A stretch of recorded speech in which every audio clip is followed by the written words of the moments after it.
各位，今天咱們聊點刺激的。你們這2天刷到那個視頻沒有？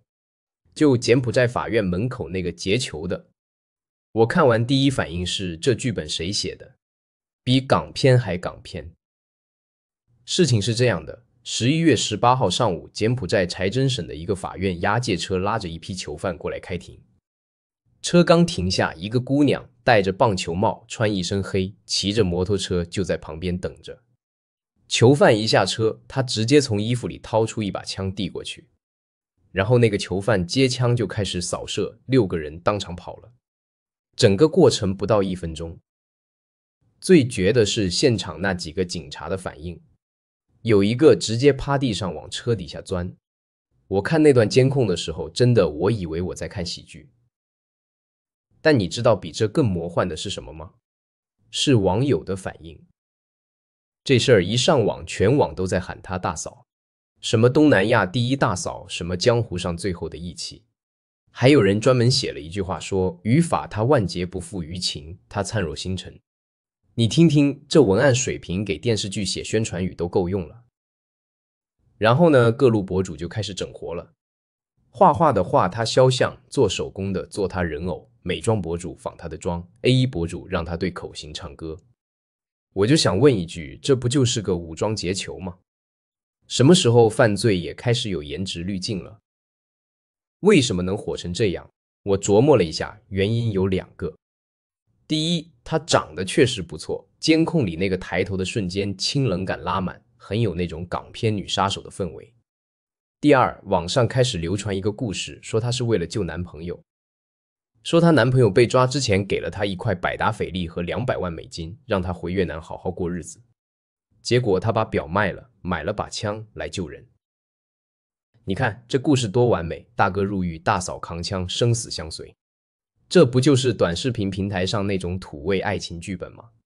缺的就是一首背景音樂和一行字幕，這才是愛情該有的樣子。但問題是，柬埔寨警方後來闢謠了。警方說，這個女的根本不是什麼痴情女友，她是犯罪集团的成員，專門負責執行這次行動的。整個劫囚是有組織、有預謀的精準突襲，提前1個月就開始踩點了。那個囚犯下車2秒鐘就把手銬打開了，為什麼？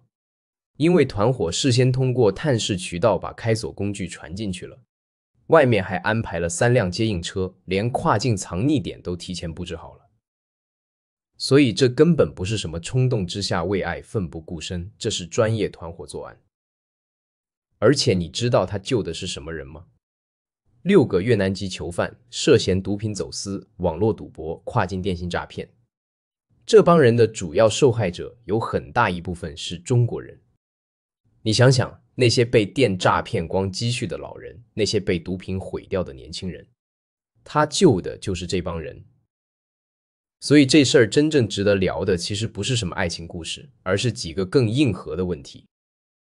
首先是柬埔寨法院的安保簡直是教科書級別的漏洞。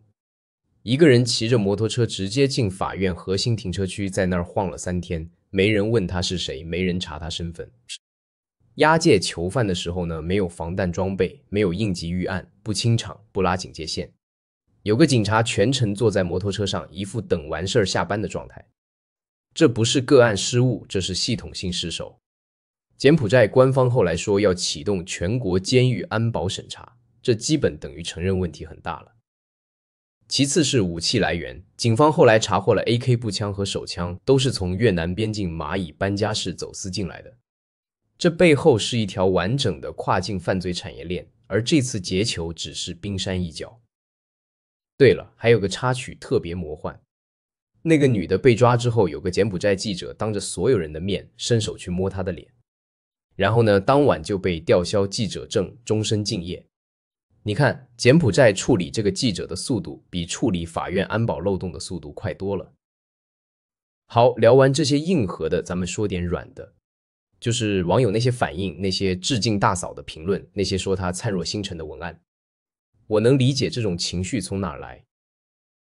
這個時代，愛情確實稀缺，大家天天刷到的是什麼？是彩禮糾紛，是離婚大戰，是各種男女對立。所以當一個看起來像是為愛不顧一切的故事出現時，很多人本能的就想相信它，想被它感動。但問題是，這份感動的代價是什麼？是把協助犯罪洗成江湖義氣，是把幫助毒販和電詐分子逃跑美化成愛情史詩。那些被救出去的人傷害過的真正受害者，在這個敘事裡從頭到尾都是隱形的，沒有人關心他們。而且你仔細想想，這種敘事本身就有問題。為什麼一個女人做出這種舉動，大家的第一反應就是一定是為了男人？好像女性參與犯罪只能是因為愛情驅動。警方都說了，她是犯罪集團成員，可能本身就參與了毒品交易和電詐。但網友不信，非要給她編一個言情劇本。為什麼？因為言情劇本更好傳播，更容易獲得流量。這就是我覺得這件事最諷刺的地方。我們生活在一個真相和故事競爭注意力的時代，往往是故事贏了。那個被編出來的百達翡麗換手槍的橋段比警方通報精彩10000倍，所以它就流傳開了。至於真相是什麼，誰在乎呢？一個幫助毒販和詐騙犯越獄的女人，因為長得好看，因為被安上了一個愛情故事，就成了全網歌頌的對象。說白了，這是一種非常廉價的感動。